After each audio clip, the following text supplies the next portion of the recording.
નમસ્કાર મિત્રો। તો ગુજરાત સરકાર દ્વારા જે પ્રાથમિક શિક્ષક યોગ્યતા કસોટી લેવાય છે ટેટ 2 એનો નવો અભ્યાસક્રમ 2025નો જાહેર થઈ ગયો છે અને પરીક્ષા પણ ટૂંક સમયમાં લેવાની છે।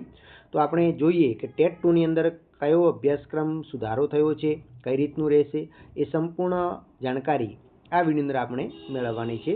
તો તમે જોઈ શકો છો કે ટેટ 2 ધોરણ 6 થી 8 માટે લેવાય છે, જેની અંદર આ કસોટીમાં 2 વિભાગ રહેશે, વિભાગ 1 અને વિભાગ 2। હવે વિભાગ 1ની વાત કરીએ તો એનો 75 પ્રશ્નો અને 75 ગુણ ભાર રહેશે। હવે એની અંદર સુધારો થયેલો છે, તો બાળ વિકાસ અને શૈક્ષણિક શાસ્ત્ર 25 ગુણનું પૂછાશે। બાળ વિકાસની અંદર ટેટ 1ની અંદર છે એવી જ રીતે બાળ વિકાસની અંદર 10 પ્રશ્નો આની અંદર પણ આવશે। વિકાસ સંકલ્પના અને અધ્યયન સાથેનો સંબંધ, બાળ વિકાસના સિદ્ધાંતો છે, વારસો અને વાતાવરણની બાળ વિકાસ પર અસર, સામાજિક પ્રક્રિયા, સામાજિક જગત છે, શિક્ષક, માતા પિતા અને સહપાઠી, જીન પિયાજેના અધ્યયનના રચનાત્મક સિદ્ધાંતો છે, વાયગોત્સ્કીના અધ્યયન સામાજિક રચના સિદ્ધાંતો છે, અધ્યયન સિદ્ધાંતોમાં સ્કિનર, થોર્નડોઇક, પાવલોના પ્રયોગ આવશે, બાળ કેન્દ્રિત શિક્ષણ વિશે આવશે, બુદ્ધિ વિશેના પણ પ્રશ્નો આવશે, જાતિ વિષયક ભેદ દૂર કરવા માટેની કેળવણીની ભૂમિકા છે। એના પછી જોવા જઈએ તો વૈયક્તિક ભિન્નતાના આધારિત પ્રશ્નો। હવે સમાવેશી શિક્ષણની સંકલ્પના છે, એની અંદર ખાસ બાળકોની અંદર અલગ અલગ તફાવત છે, મંદ બુદ્ધિવાળા છે, ઉચ્ચ બુદ્ધિવાળા, એ બધાને ધ્યાનમાં રાખી અને કેવા પ્રકારનું અધ્યયન થઈ શકે એના પ્રશ્નો આવશે। અધ્યયન અધ્યાપન શાસ્ત્રના 10 ગુણના 10 પ્રશ્નો આવશે, જેની અંદર આપણે વિદ્યાર્થી કઈ રીતે વિચારે છે, કઈ રીતે શીખે છે, શાળામાં અને શાળા બહાર અધ્યયન માટેનો તફાવત શું છે, અધ્યયન સામાજિક સાંસ્કૃતિક જ્ઞાનાત્મક પ્રક્રિયાઓ કઈ કઈ છે, સંરચનાત્મક 5E મોડેલ વિશે, પ્રેરણાત્મક સિદ્ધાંત છે, અધ્યયનને અસર કરતા પરિબળો છે, અધ્યયન સંક્રમણ છે, અધ્યાપનના સૂત્રો છે, બરાબર।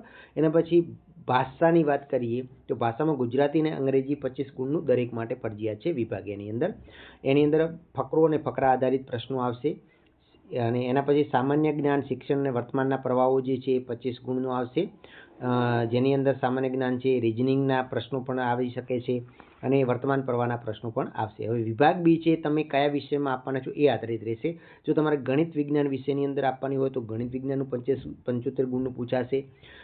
એની અંદર ખાસ જોવા જઈએ તો ગણિતનું વિષય વસ્તુ 40 ગુણનું અને પદ્ધતિશાસ્ત્ર 25 ગુણનું આવી રીતે રહેશે। અને પદ્ધતિશાસ્ત્ર 15 ગુણનું છે, એની અંદર વિષય વસ્તુની અંદર 40 ગુણનું છે।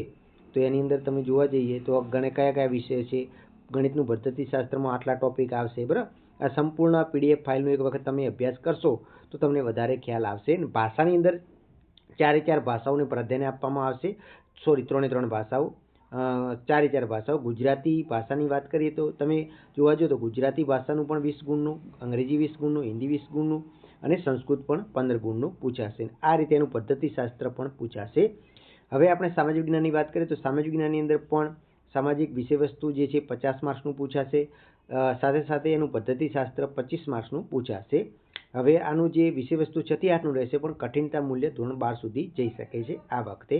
એના પછી આ જે પદ્ધતિશાસ્ત્રના ખાસ ટોપિક તૈયાર કરી દેવાના રહેશે। તો એક વખત આ PDFનો અભ્યાસ કરી અને ટોપિક વાઇઝ જો તમે તૈયારી કરશો તો 100% ટેટ 2ની અંદર પણ તમે સફળ થઈ